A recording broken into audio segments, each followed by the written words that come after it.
안녕하세요. 안녕하세요 여러분, 천양입니다. 네, 오늘은요. 네. 이런 남자와 꼭 결혼을 해야 된다. 이런 분들이 네, 맞아요. 요즘에 결혼을 안 하더라고요. 그리고 결혼을 되게 늦게 하는 추세이기는 하지만 너무 과해서, 그래서 어찌 보면 결혼을 늦게 하는 것이 오히려 더 현명할 수도 있고, 근데 각자의 결혼 정령기라는 게 있고, 근데 그만큼 살기 힘들어졌다는 거겠죠. 그래서 오늘은 이제 결혼을 할 땐 정말 많은 걸 보게 됩니다. 그쵸? 그래서 그 상대방의 어떤 여러 가지를 보게 되는데요. 살아가면서 연애하고 결혼은 또 다르니까요. 그래서 오늘은 그런 영상을 좀 준비를 해봤으니까 잘 들어보시고, 그리고 현명하게 현실을 직시하고, 그리고 이런 남자가 내 눈앞에 있다. 그러면은 뭐 두말 않고 결혼을 해야 되겠죠. 그죠? 그러니까 한번 잘 들어보시길 바라겠습니다. 자, 이런 남자와 결혼을 해라 라는 기준이 많지는 않아요. 이제 딱 그런 남자가 있으면 너무 좋긴 하겠죠. 자, 첫 번째는 책임감입니다. 그래서 그 책임감이 있다라는 거는 결코 그냥 무색하게 지나갈 정도의 단어가 아니고, 그리고 살아가면서 가장으로서의 역할이 있기 때문에 그 무게가 굉장히 아녀자를, 자식을, 그리고 울타리 안에서, 그리고 모든 것을 자기가 짊어지고 가야 하는 그 가장이라는 단어가 있기 때문에 책임감은 절실히 필요하겠죠. 그 책임감이 없으면 결혼을 하면 안 되겠죠. 자, 그다음에 두 번째는 성실함입니다. 자, 이 성실하다는 건 아무래도 부부의 연을 맺고 가다 보면 우여곡절도 있고 힘든 것도 있고, 그리고 본인이 참고 이겨내야 되는 과정도 너무 많이 있습니다. 그래서 부부의 어떤 서약이라는 것도 있잖아요. 그 안에 모든 게 다 담겨져 있는 말이긴 한데, 누구나 다 이론적으로 알기는 하다만 그것을 실천하기가 참 어렵습니다. 자, 그 성실함이라는 건 살아가다 보면, 그리고 본인이 나름대로 욱하고 힘들고 지치고 때로는 슬프고, 그리고 지금에 있는 내 현실을 망각하고 막 다른 걸 하고 싶고 막 놀고 싶기도 하고, 그리고 막 내가 허파에 바람 드는 것처럼 내가 아닌 또 다른 나, 그런 것들이 막 들어오는 기운이 생길 때 막 본인들은 그 성실함이라는 것을 되게 잊어버리고 다른 세계로 막 빠져들곤 하죠. 그래서 그 성실함이라는 거, 중용을 지켜서 가야만 한다는 게 있기 때문입니다. 자, 그 다음에 세 번째는 예의 바른 사람이에요.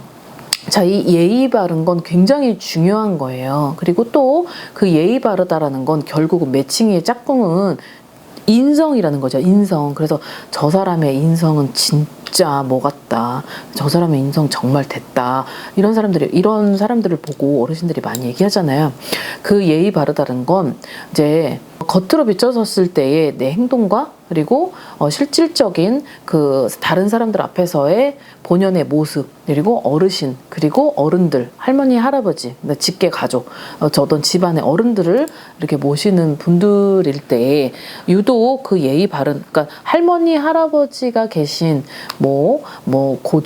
도전 아니더라도 집안에 증조 할머니가 있었고, 그리고 그게 집안에 대대로 장손, 제사를 지내는 집안, 그리고 때에 따라서 명절 때 막 대가족이 모여가지고 그런 집안들이 있잖아요. 꼭 그런 집안에서 자라는 사람들을 보면 집안이 조금 엄격한 분들이 많이 있었을 것 같아요. 저도 그랬던 것 같거든요. 근데 그 예의 바름은 내가 성장하는 과정에 있을 때 굉장히 중요한 작용을 하게 됩니다. 근데 이 부분은 내 남편이 이 부분에 있어서만큼은 꼭 가지고 있다면 정말 금상첨화인 부분이기 때문에 그 점을 잘 명심하시기 바라겠습니다. 자, 그 다음, 자, 이제 네 번째는요, 때에 따라서 적절히 돈도 쓰고, 그리고 때에 따라서 상황에 따라서 분별력 있게 융통성도 발휘해 가면서, 그리고 또 때에 따라서 어떤 본인의 어떤 센스를 발휘하는 사람이 내 남자는 이런 사람이야말로 결혼을 했을 때 뭔가가 어떤 대소사가 아닌 되게 일상생활에서 일어나는 그런 일들도 많이 있는 건데, 그런 일들이 있을 때 자, 이 부분이 되게 중요하게 또 작용을 할 수밖에 없어요. 예를 들어서 이런 거죠. 다른 건 저 사람이 막 머리도 좋고 다 예의도 바르고 책임감도 있고 성실하고 집에서 부인한테 너무너무 잘하고 아이들한테 잘하고 딱 좋은 것 같아요. 그런데 밖에 나가서는 되게 인색하고, 그리고 밖에 나가서 막 뭐 사람들하고의 어떤 그런 대화하는 거와 어떤 융화적인 그런 부분이 또 안 되고, 그리고 어떤 센스라고 하죠. 어른들하고 같이 밥을 먹고, 그리고 어른들하고 같이 오랜만에 만나서 그런 즐거운 그런 식사 시간이나 그런 어떤 다과를 즐기려고 하는 그런 시간인데도 유독 되게 그런 성격이나 마인드가 자기 추구하는 그런 사상이나 이런 것들이 되게 결여가 되고 고지식하고 외골수적이고 보수적인 성격이 강하다 보니까 센스라기보다는 그런 고정적인 그런 관념인 사람이 좀 있는 것 같아 보입니다. 그래서 이런 건 타고나야 되는데 모르면 배우면 되겠죠. 그래서 그런 센스 있는 사람을 선호를 하시는 것도 본인들이 어떤 여자분들에게 있어서는 상당히 그래도 내가 이 사람하고 결혼을 했을 때 사랑을 받고, 그리고 나를 추켜 세워둘 줄 알고, 그리고 남들한테 비춰서인 내 자신도 이 사람만큼은 나를 공주처럼 이렇게 갈 수 있지 않을까 생각이 들어요. 자, 그 다음에 5번째는 이거는 팁이에요. 자, 정신력인데요. 자, 이 정신력 중에 좀 팁으로 말씀드리고 싶은 건, 자, 내 남자를 선택을 할 때, 진짜 남자친구를 하고 싶고 결혼을 하고 싶다라고 생각이 들 때, 뭐 어떤 거를 또 해보냐면 술을 먹여보는 거예요.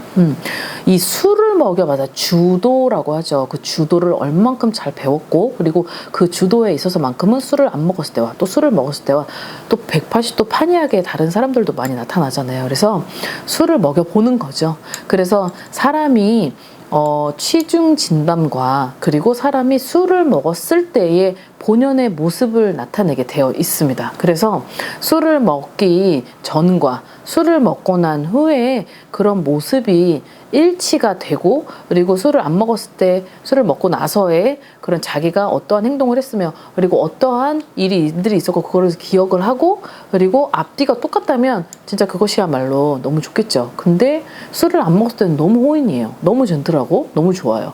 모든 것들에게 있어서 어른들한테도, 그리고 내 가족한테도, 심지어 주위 지인 뭐 친구들한테도 너무 갈채를 밟을 만큼의 그런 사람인데, 다 좋은데 갑자기 마지막에 술을 먹었을 때 뽀삐 같은 행동을 한다든지, 아니면 술을 먹었을 때 웬 다른 누구?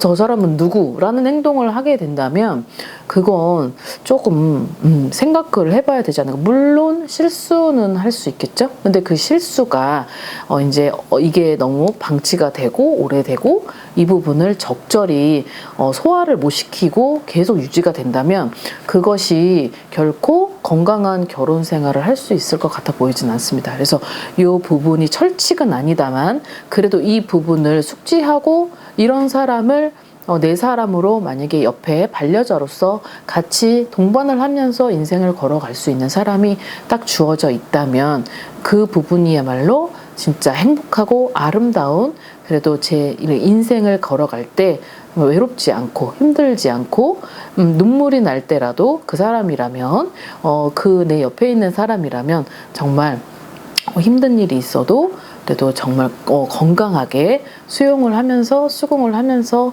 현명하게 지혜로운 삶을 살 수 있지 않을까 생각이 됩니다. 자, 오늘은 결혼을 하는 데 있어서 되게 중요한 부분일 것 같고, 그리고 이런 남자, 정말 이런 남자가 있다면요, 저도 업고 다닐 만큼의 그런 너무 좋겠죠. 하지만 요즘 시대가 너무 피폐가 되고 힘든 생활이 이렇게 지속이 되다 보니까 이런 남자는 어디 눈 씻고 찾아볼 수가 없는데, 그리고 너무 피폐가 되다 보니 또 인색해지고, 그리고 막 성격이 막 변하고 이러더라고요. 그래서 항상 하루를 살아갈 때 긍정적인 생활을 하고 긍정적인 마인드를 가지고 있는 사람이 가장 건강한 사람이고 성공한 사람인 것 같습니다. 자, 오늘 영상 여기까지 준비했고요. 또 여러분 다음 영상 때 만나 뵙겠습니다. 건강한 하루 되시고 안녕히 계세요. 구독과 좋아요 부탁합니다.